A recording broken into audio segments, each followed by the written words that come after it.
lección bastante educativa, podríamos decir. Yo no mencionaba la hermana Carla. Se dieron muchos ejemplos de fe que nos ayudan a seguir creciendo, a tomarlos como lo que son, como un ejemplo, y que nos ayuda a seguir edificando nuestra vida espiritual.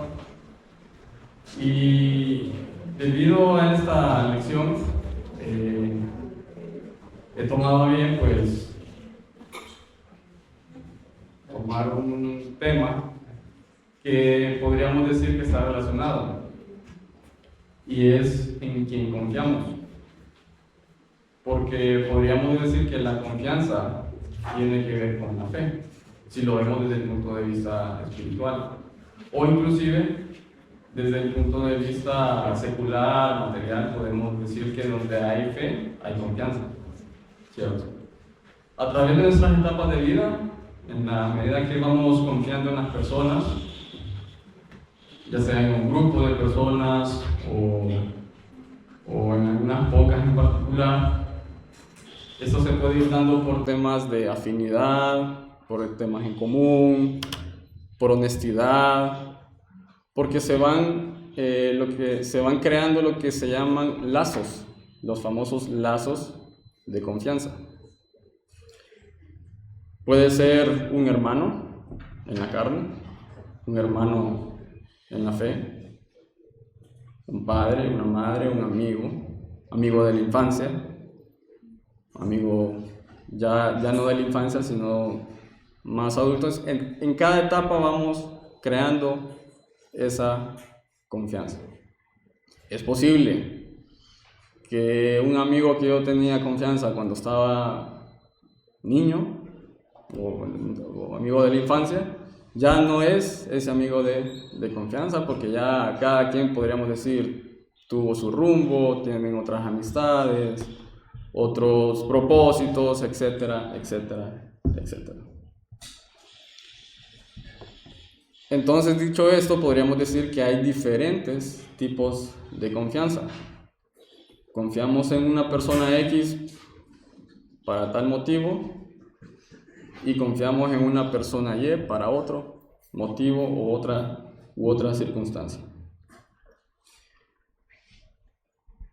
Entonces aquí creo que podríamos coincidir la mayoría que para que exista confianza o para que se pueda confiar en alguien se deben pasar varios requisitos, o se debe pasar varios tiempo, convivir, compartir alegrías, tristezas, decepciones, gozos,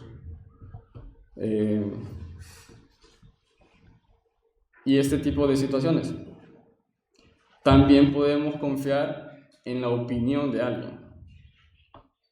Cuando nos referimos a, por ejemplo, una opinión profesional, confiamos en el criterio de alguien porque es profesional en eso. Y decimos, confío en su criterio profesional, lo que sugiera, lo hacemos. Porque desde mi punto de vista no tengo el conocimiento. O referimos a alguien. A veces creo que aquí sería un ejemplo que casi todos tendríamos. Más de alguno tiene un mecánico de confianza. ¿Por qué? Porque dicen, no, yo dejo el carro ahí, el carro me lo va a revisar por todos lados. No me le va a quitar piezas, no me va a engañar, no me va a decir que tenía esto y en realidad tenía lo otro, etcétera, etcétera, etcétera. O podemos decir, conozco a alguien que te pueda hacer X trabajo, no te preocupes, yo confío en él. Eso es una confianza de referencia. Y les pongo un ejemplo. Hace poco, la semana pasada, vino un grupo de trabajo de Francia para acá. Y ellos aterrizaban en Palmerola. Eran 3 personas, son 3 personas. Un francés, un venezolano y un árabe. ¿Cuál era el tema que tenían ellos? Ellos tenían desconfianza por el país. ¿Cómo me traslado de Palmerola a Tegucigalpa? Si mi vuelo llega un domingo a la 1 de la tarde, y por cierto, venía otro francés en otro vuelo de Guatemala y llegaba a las 7 de la noche, un domingo. ¿Cómo se trasladaban? Tenían el miedo del país, lo que escuchan en el exterior, etcétera, etcétera, etcétera. Empezamos a tratar de ayudarles con una agencia de transporte y salía demasiado caro. Pedían depósito de $1,200, etcétera, etcétera. Entonces le digo a un amigo, compañero, no, si querés los vamos a traer nosotros, porque si están desconfiados, y tienen razón, no, temas de idioma, cultura, el trayecto, no saben qué les puede llegar a pasar. Y más que son extranjeros, se les nota a leguas lo extranjero. Entonces le digo yo, pedimos un carro, nos vamos el domingo, los vamos a traer y tranquilos. Pero en eso me recuerdo de algo. Yo tengo un amigo de la infancia, de confianza, que se dedica a eso. Y les digo a ellos, a los franceses, mira, yo tengo un amigo, él los puede ir a traer, yo confío en él, es prácticamente un hermano de la infancia, ¿te parece? Ellos dijeron sí, ahí sí, porque si vos estás dando esa referencia, no hay problema. En efecto, así también el hermano Mauricio venía a trabajar, ¿verdad? Venía a trabajar al terreno. Entonces, hicimos así, este amigo hizo el viaje, los fue a traer, los llevó al hotel tranquilos, los tipos encantados, tranquilos. De regreso, una parte ya se fue, hicieron lo mismo con él, que él nos vaya a dejar, aunque saliera un poquito más caro, que nos vaya a dejar. Porque se podía tomar un Uber, ahora hay tantas, pero tenían ese temor de quién me va a llevar, cómo me va a llevar, por dónde me va a llevar, y un tramo de 1:30, 1:15 hacia Palmerola. Entonces, ahí vemos cómo nosotros como seres humanos reaccionamos a las situaciones de confianza o desconfianza que podamos tener, en quién confiamos o en quién no confiamos.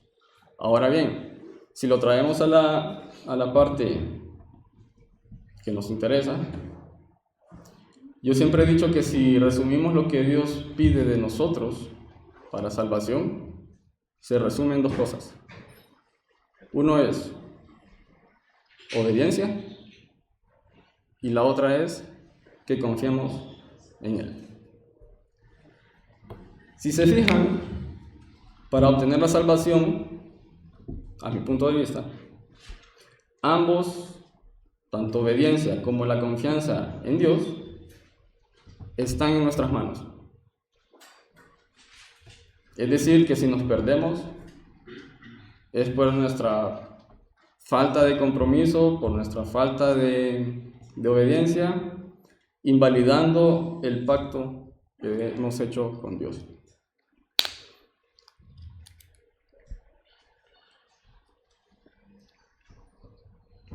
Nuevamente repito, a mi punto de vista, lo que Dios pide de nosotros son dos cosas: obediencia y que confiemos en Él.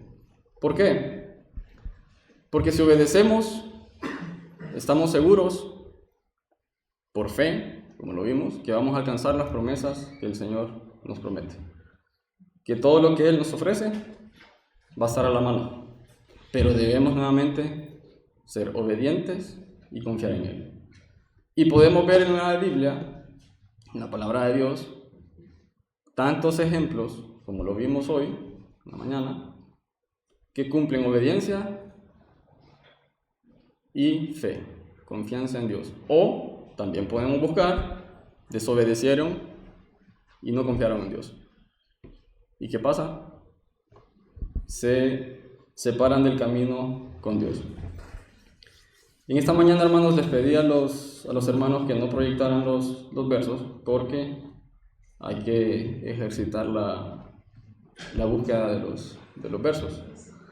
Vamos a leer 1 de Juan 3, 21, 24.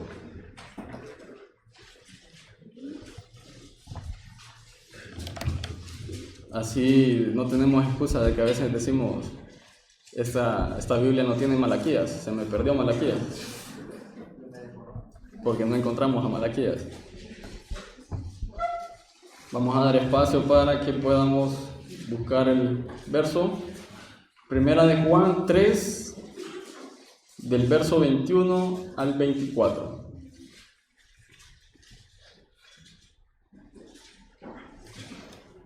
Dice: carísimos, si nuestro corazón no nos reprende, confianza tenemos en Dios. Y cualquier cosa que pidiéremos, la recibiremos de Él, porque guardamos sus mandamientos y hacemos las cosas que son agradables delante de Él. Y este es su mandamiento, que creamos en el nombre de su Hijo, Jesucristo, y nos amemos unos a otros, como nos los ha mandado. Y el que guarda sus mandamientos está en Él, y Él en Él. Y en esto sabemos que Él permanece en nosotros, por el Espíritu que nos ha dado.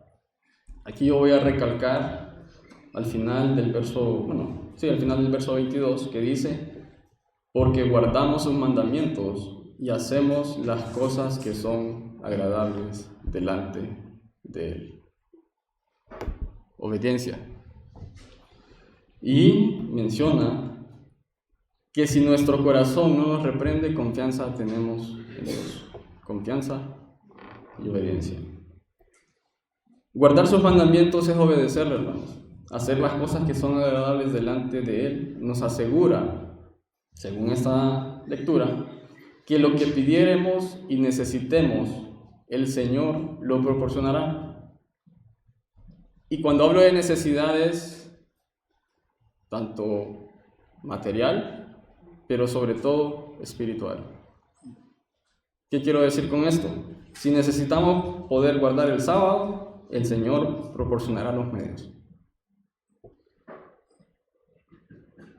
Le apartará lo que estorbe para seguir sirviéndole. Pero a veces, por nuestra propia naturaleza, nos ponemos enfrente de los problemas que evitan agradar a Dios. Queremos guardar el sábado, pero buscamos un trabajo que quizás obtenga una mejor remuneración, pero quebrantando el sábado. Ahí eso no agrada a Dios. Por eso ahí dice: si guardamos los mandamientos y hacemos las cosas que son agradables delante de Él, Él nos dará todo lo que le pidiéramos, de forma que alcancemos la redención. Si lo vemos desde el punto de vista en la relación con Dios, podemos decir que fe está relacionado con confianza que depositamos en Dios. Es decir, que si confiamos en Dios, en sus promesas se cumplirán, porque tenemos fe. Y mirábamos el primer verso de la lectura de hoy. ¿Se acuerdan cómo comienza la lectura? Después la fe, la sustancia de las cosas que se esperan, la demostración de las cosas que no se ven. Ahí vamos haciendo ese lazo de confianza con el Señor. En la medida que vamos interactuando, agradando, teniendo esa relación con Dios, se va fortaleciendo nuestra fe. Por eso la Biblia dice que hay grados de fe. Auméntame la fe. Y ahí podemos ir viendo qué tan fuerte o qué tan débil puede llegar a ser ese lazo. Y quiero que veamos el ejemplo de Isaac. Hoy miramos a Isaac. No lo quise comentar. Y miramos que Isaac iba a ser sacrificado por Abraham. En la lectura dice que Abraham tenía la plenitud de que de las piedras podría levantar simiente.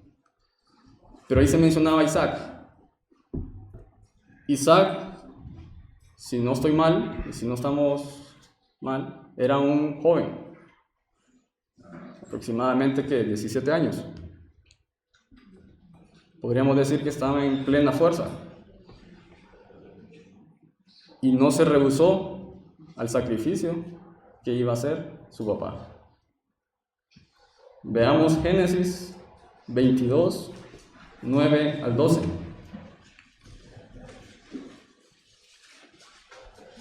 Vamos a ahondar un poco en el ejemplo de Isaac, no tanto en el de Abraham.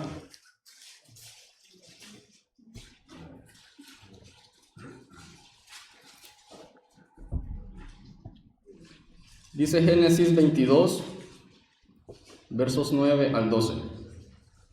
Aquí podemos ver, bueno, antes de la lectura, Abraham le dice al muchacho y a sus dos mozos: vamos a ir a hacer un holocausto. El Señor le pide hacer el holocausto a Abraham.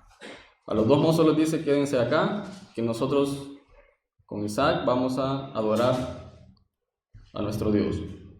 Verso 9 dice: y como llegaron al lugar que Dios le había dicho, edificó allí Abraham un altar y compuso la leña y ató a Isaac, su hijo, y púsole en el altar sobre la leña.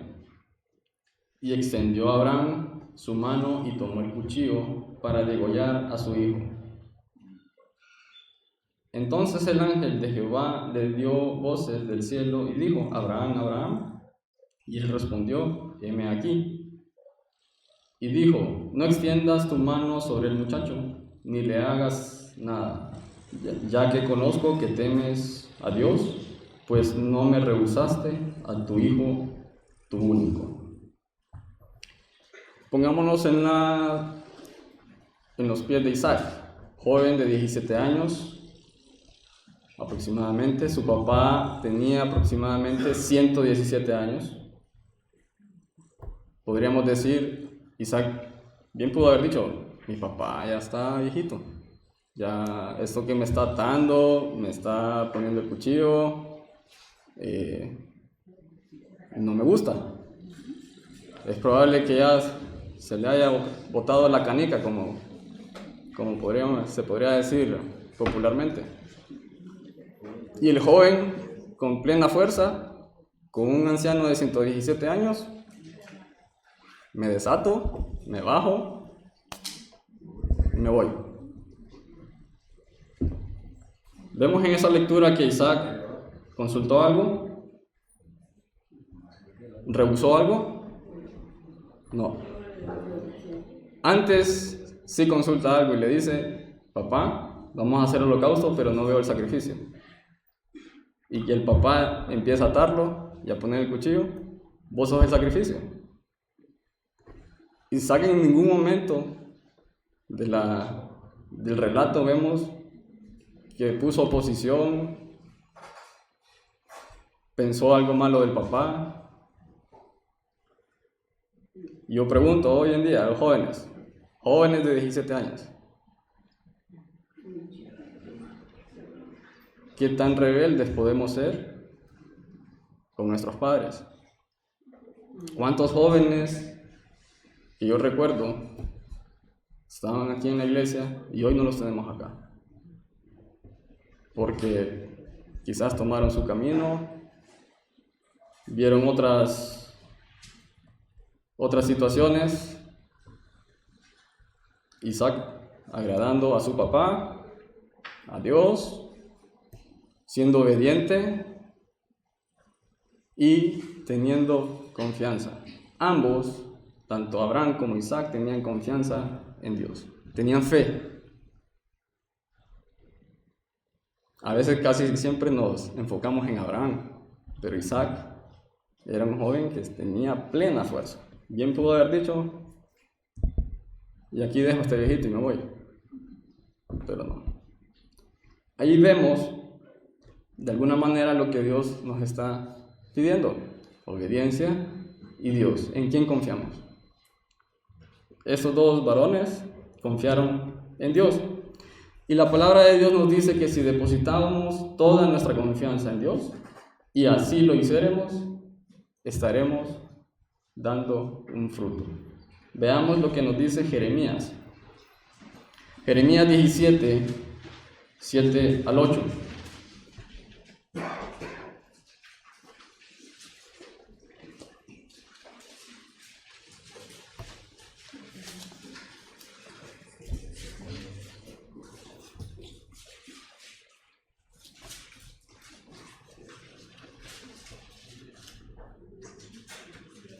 Jeremías 17, 7 al 8. Dice así: Bendito el varón que se fía en Jehová y cuya confianza es Jehová, porque él será como el árbol plantado junto a las aguas, que junto a la corriente echará sus raíces, y no verá cuando viniere el calor, sino que su hoja estará verde, y en el año de sequía no se fatigará, ni dejará de hacer fruto. Aquí el Señor, a través de Jeremías, nos está dando un ejemplo de lo que es poner nuestra confianza en Dios. Recuerdo que cuando era adolescente, para estas fechas que vienen de feriados largos, normalmente íbamos a la casa de mis abuelos en el sur. Y ya sabrán el calor del sur, ¿verdad? Y nos gustaba con mis primos ir a un río que estaba cerca de la casa de mi abuelo, porque ahí era un lugar fresco, agradable, lleno de árboles, sombra, y nos gustaba pasar el tiempo ahí para pasar el calor. Era relajante, viendo correr el agua, habían personas pescando, lanzando atarraya, y los árboles de ahí siempre estaban frondosos. Aquí se cumple la palabra de Dios a manera de ejemplo. Esos árboles, por más seco y fuerte que fuese el verano, siempre estaban hermosos, porque estaban, como dice en ese verso de Jeremías, junto a la corriente de las aguas. Echaron sus raíces y se mantenían verdes. Ese árbol que está junto al río no le preocupa lo intenso que llega a ser el calor. Siempre se mantendrá frondoso, proporcionando sombra fresca, fruto. Así es el que permanece en Dios. No importa lo intenso que puede ser o llegar a ser este mundo. No importa lo intensa que puede llegar a ser las pruebas en nuestra vida. Siempre seremos sombra, siempre seremos el cobijo para todo aquel que lo necesita, aquel que necesita palabra de Dios. Y a través de la palabra de Dios es que nosotros damos esos frutos agradables delante de Dios. Por eso mencionaba el hermano Osman que para la fe hay que dar evidencias, frutos. Mostramos la fe a través de nuestras evidencias. Y todos estos ejemplos de fe que estudiamos en la mañana tienen eso en común. Por supuesto, la fe y el agradar a Dios. Ahí lo miramos con Enoc, con Abel, Abraham, Isaac, Jacob. Todos esos ejemplos tenían obediencia y fe. Ambas van juntas, porque sin fe, decía, es imposible agradar a Dios. Y se mencionaba durante la escuela. ¿Puedo decir yo que tengo fe y a leguas se nota que no guardo los mandamientos? Es contradictorio. ¿O puedo decir que yo agrado a Dios y no tengo fe en las promesas que me da el Señor? No creo en lo que el Señor me da. No, hermano, yo creo en Dios. Yo tengo la fe puesta en Dios, pero no guardo los mandamientos, pero no diezmo, pero consumo alimentos sucios o carnes sucias. Todos esos son evidencias, como lo mencionaba nuestro hermano. Veamos lo que nos dice Salmos 62, 5 al 8.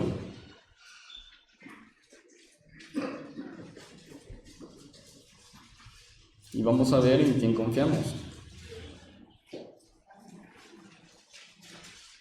Salmos 62, versos 5 al 8. Dice: alma mía, en Dios solamente reposa, porque Él es mi esperanza, solamente es mi fuerte y mi salud y mi refugio, no resbalaré. En Dios está mi salvación y mi gloria, en Dios está la roca de mi fortaleza y mi refugio.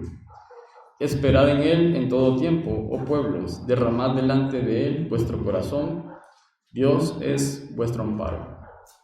Aquí menciona el salmista en quién está su plena confianza. En Dios está mi salvación y mi gloria. En Dios está la roca de mi fortaleza y mi refugio. A veces nos preocupamos de lo que nos pueda pasar.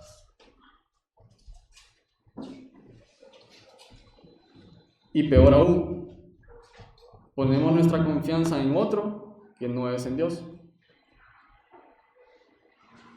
Y la palabra de Dios nos dice claramente que mejor es confiar en Dios que en cualquier otro.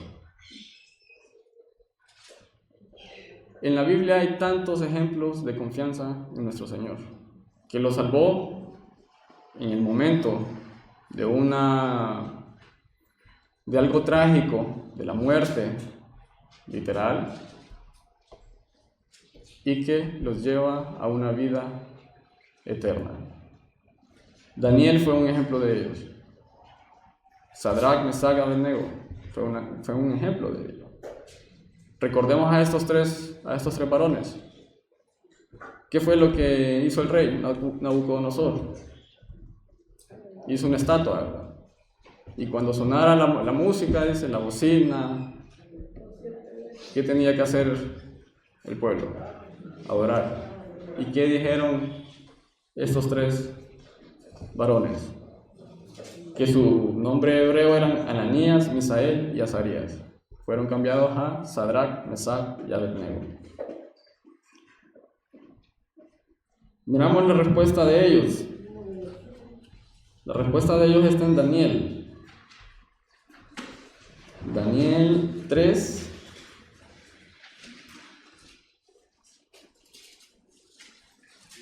Verso 16.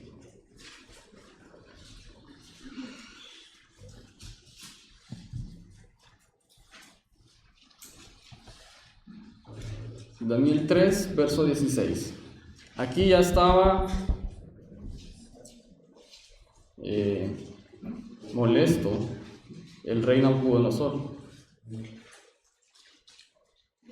Y dice Sadrach, Mesach y Abednego, respondieron y dijeron al rey Nabucodonosor: no cuidamos de responderte sobre este negocio. He aquí nuestro Dios, a quien honramos, puede librarnos del horno de fuego ardiendo, y de tu mano, oh rey, nos librará.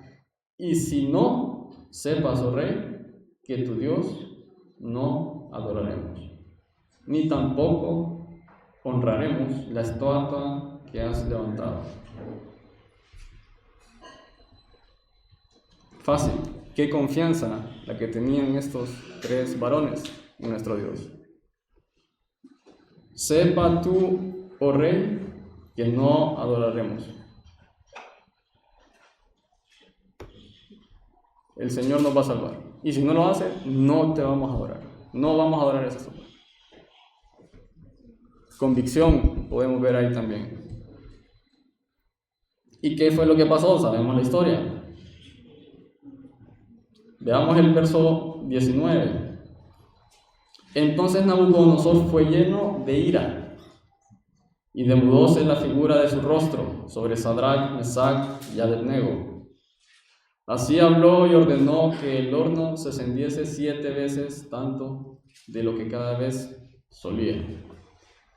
Y vean lo que dice aquí: y mandó a hombres muy vigorosos que tenían en su ejército, que atasen a Sadrach, Mesach y Abednego, para echarlos en el horno de fuego ardiendo. Como quien dice, para que no se me zafen. Los mandan a amarrar, los meten al horno. Veamos el verso 28. Ya sabemos qué fue lo que pasó. El fuego no fue tocado por ellos. Y dice ahí la lectura que, no eran 3 los que habíamos metido, porque veo 4. Y era el ángel del Señor. Dice el verso 28. Nabucodonosor habló y dijo: bendito el Dios de ellos, de Sadrach, Mesach y Abednego, que envió su ángel y libró sus siervos que esperaron en él, y el mandamiento del rey mudaron, y entregaron sus cuerpos antes que sirviesen ni adorasen a otro Dios que su Dios. Esos también son ejemplos de fe, de confianza. Confiaban plenamente en Dios. Probablemente yo estaría seguro que desde muy pequeños estos varones fueron instruidos en la palabra. Tenían una plenitud de lo que es conocer a Dios, que nos lo demuestra a través de esta lectura.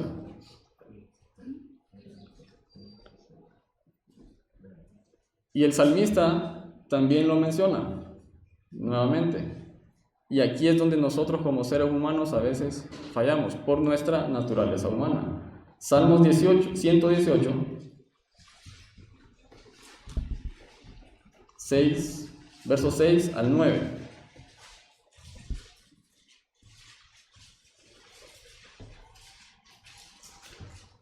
A veces como seres humanos tratamos de confiar en lo que tenemos a la mano y no en lo que en realidad tenemos en la mano, que es a nuestro Dios. Dice así, Salmo 118, 6 al 9. Jehová está por mí, no temeré lo que me pueda hacer el hombre. Jehová está por mí entre los que me ayudan. Por tanto, yo veré mi deseo en los que me aborrecen. Mejor es esperar en Jehová que esperar en el hombre. Mejor es esperar en Jehová que esperar en príncipes. Estos versículos, hermanos, van más allá de lo que recibimos en este mundo, que es nuestra esperanza. Que nuestra esperanza no sea puesta en hombres ni en gobernantes, porque son terrenales. ¿Cuántas veces hemos escuchado? No, con X o Y político vamos a mejorar. Y no, la suerte ya está echada. Solamente cuando el Señor Jesucristo venga y reine, las cosas serán restauradas. Y eso es lo que nos está diciendo este verso. Que tengamos confianza en Dios, que Él va a restaurar las cosas, que Él va a venir a este mundo a poner orden. Y este mundo no nos da la salvación. Quien nos la da es nuestro Dios. Estos versículos nos hablan de lo que ha de venir, de lo que Dios tiene preparado y ha prometido a sus hijos. Que los que son fieles hasta el final de una tierra prometida, así como por fe los patriarcas, dice que murieron y solo la vieron en su mente, nunca entraron y habitaron en ella como tal, sino que eran, dice, extranjeros y advenedizos. Lo mismo, esos ejemplos de fe nos dan a nosotros a poder esperar esa ciudad con fundamentos. Una patria celestial, se mencionaba en la lectura, que conforme a la fe, estos murieron esperándola y nunca la recibieron, pero tienen plena confianza que mientras están descansando, cuando resuciten, van a obtenerla. Mediante esa fe confesaron ser hijos de Dios. Mediante esa fe, Sadrach, Mesach y Abednego cambiaron, oigan bien, cambiaron un edicto del rey e hicieron a través de su fe que Nabucodonosor emitiera otro edicto a favor del Dios de Israel. Ese es un testimonio bastante fuerte, cambiar lo que un rey, el poder terrenal que tiene un rey, mediante simplemente decir: yo no te voy a adorar, ni a ti, ni a esa estatua. El Señor me va a salvar, y si no lo hace, tampoco. A eso es lo que nos lleva la fe. En la medida que va creciendo, se va aumentando a través de nuestro ser, vamos fortaleciendo ese lazo de confianza con Dios y no hay manera de que se rompa. Si se rompe es porque estaba débil. La fe estaba débil. Si no se rompe es porque estaba bien afianzada. Así como vimos este ejemplo de esos 3 varones. Confiemos en Dios, en su palabra, en sus promesas, que tenemos la fe de que se van a cumplir. A través de nuestro Santo Espíritu tenemos ese poder de poder verlas sin poder palparlas. Mencionaban durante la participación de las escuelas, quizás no puedo imaginar la Nueva Jerusalén, pero yo sé que va a estar ahí. Tengo la plena confianza porque el Señor me lo ha dicho, porque el Señor la prometió. Tengo la plena confianza que el Señor Jesucristo vendrá. Y desde el tiempo antiguo se menciona: no tarda en venir. Ya viene el Señor. Pero para nuestra vida, la vida es un santiamén, es un segundo. Entonces, no tarda en venir. Hermanos, ¿en quién confiamos? ¿Y cómo está esa confianza? ¿Cómo fortalecemos nuestra fe? Que sea esto, pues, palabra que pueda edificar a cada uno de ustedes y que espero que haya sido de agrado para todos ustedes. Pasa a vosotros, hermanos.